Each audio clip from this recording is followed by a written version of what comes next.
കൂട്ടുകാരേ, നന്മണിയുടെ കൂട്ടുകാരെല്ലാവരും സുഖമായിരിക്കുന്നോ? കുറേ ദിവസങ്ങളായില്ലേ കഥ കേട്ടിട്ട്. നമുക്ക് ഇന്നൊരു മീൻപിടുത്തക്കാരൻ്റെ കഥ കേട്ടാലോ? കഥ പറയട്ടെ.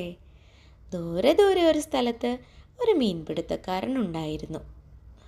അയാളുടെ നാട്ടിലെ മീനുകൾ പിടിച്ചു കഴിഞ്ഞപ്പോൾ തൊട്ടടുത്ത സ്ഥലങ്ങളിലേക്കെല്ലാം യാത്രകൾ ചെയ്ത് അവിടെയുള്ള കുളങ്ങളിൽ നിന്നും പുഴകളിൽ നിന്നുമെല്ലാം അയാൾ മീൻ പിടിച്ചു വന്നിരുന്നു.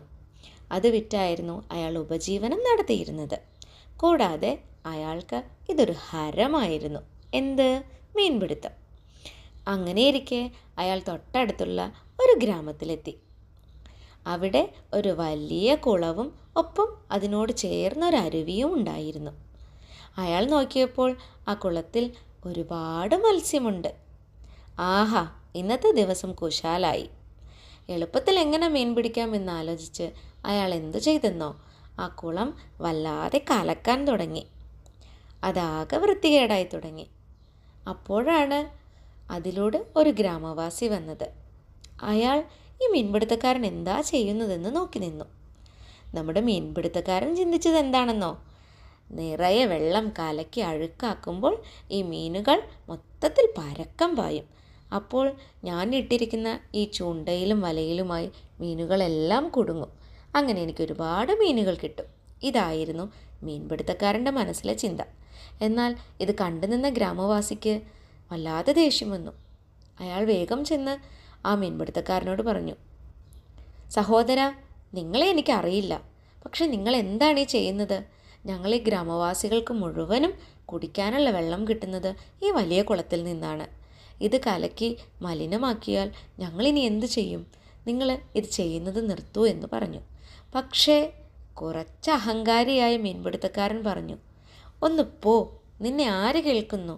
ഇത് നിൻ്റെ കുളമൊന്നുമല്ലല്ലോ. ഞാനിവിടെ മീൻ പിടിക്കാൻ വന്നതാണെങ്കിൽ ഉറപ്പായും മീൻ പിടിക്കും. നിനക്ക് ധൈര്യമുണ്ടെങ്കിൽ എന്നോടൊന്ന് എതിർത്ത് നോക്കൂ എന്ന് പറഞ്ഞു. അയാളോട് എതിർത്ത് നിൽക്കാൻ തനിക്ക് സാധിക്കില്ല എന്ന മനസ്സിലായ ആ ഗ്രാമവാസി എന്ത് ചെയ്തെന്നോ, നിന്നെ ഞാനൊരു പാഠം പഠിപ്പിക്കാമെന്ന് പറഞ്ഞ് വേഗം തൻ്റെ ഗ്രാമത്തിലെ വീടുകളിലേക്ക് ഓടിച്ചെന്നു. എന്നിട്ട് അവിടെ എല്ലാവരോടും പറഞ്ഞു. അവരുടെ കൂട്ടത്തിൽ നല്ല കഠിനാധ്വാനികളും ഒപ്പം ഗുസ്തിക്കാരുമായ 2-3 ആളുകളുണ്ടായിരുന്നു. ഗ്രാമവാസി പറയുന്നത് കേട്ട് അവർ വേഗം അവൻ്റെ കൂടെ കുളത്തിനടുത്തേക്ക് വന്നു. എന്നിട്ട് ഉറക്കെ ചോദിച്ചു, എന്താണ് ഇവിടെ ചെയ്യുന്നത്? നിങ്ങൾ എന്താണ് ഞങ്ങളുടെ കുളത്തിൽ പണി എന്ന് ചോദിച്ചു. അവരെ കണ്ട നമ്മുടെ മീൻപിടുത്തക്കാരൻ പേടിച്ചു പോയി. ആദ്യം കണ്ട ഗ്രാമവാസിയെ പോലെയല്ല, നല്ല ധൈര്യശാലികളും ഒപ്പം നല്ല ശക്തരുമാണ് വന്നിരിക്കുന്നത് മനസ്സിലായ മീൻപിടുത്തക്കാരൻ വേഗം അവരോട് ക്ഷമ പറഞ്ഞ്, ഞാൻ മീൻ പിടിക്കാൻ വന്നതായിരുന്നു, ഇത് നിങ്ങളുടെ കുടിവെള്ളമാണെന്ന് ഞാൻ അറിഞ്ഞില്ല എന്നും പറഞ്ഞ് വേഗം അവിടുന്ന് തടി തപ്പി. മീനും കിട്ടിയില്ല, ഒപ്പം തൻ്റെ കയ്യിലുണ്ടായിരുന്ന ചൂണ്ടയും വലയും എല്ലാം അയാൾക്ക് നഷ്ടപ്പെടുകയും ചെയ്തു. അയാൾ ഓടിപ്പോകുന്നത് കണ്ട ഗ്രാമവാസി പറഞ്ഞു, ആഹാ, സ്നേഹം പരാജയപ്പെടുന്നിടത്ത് പലപ്പോഴും വടിയും ശക്തിയും എല്ലാം ഉപകാരപ്പെടുന്നു എന്ന്.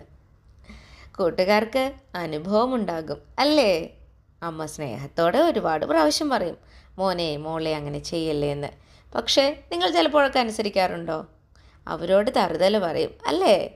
എൻ്റെ എല്ലാ നല്ല കൂട്ടുകാരുമാണ്, അതുകൊണ്ട് അങ്ങനെ പറയാറില്ലായിരിക്കും അല്ലേ? പക്ഷേ അങ്ങനെ പറയുന്നവരുമുണ്ട്.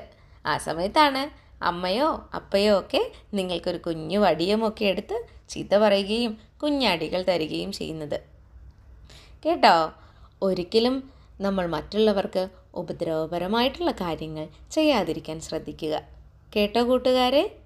അല്ലെങ്കിൽ പല സമയങ്ങളിലും പല സ്ഥലങ്ങളിലും നമ്മൾ പരാജയപ്പെട്ടു പോകും. അപ്പോൾ എൻ്റെ എല്ലാ നല്ല കൂട്ടുകാർക്കും ഈ കഥ ഇഷ്ടപ്പെട്ടു എന്ന് കരുതട്ടെ. ഇഷ്ടപ്പെട്ടാൽ മറ്റു കൂട്ടുകാർക്ക് ഈ കഥ പറഞ്ഞു കൊടുക്കണം കേട്ടോ. വീണ്ടും മറ്റൊരു കഥയുമായി അടുത്ത ദിവസം കാണാം. Bye bye.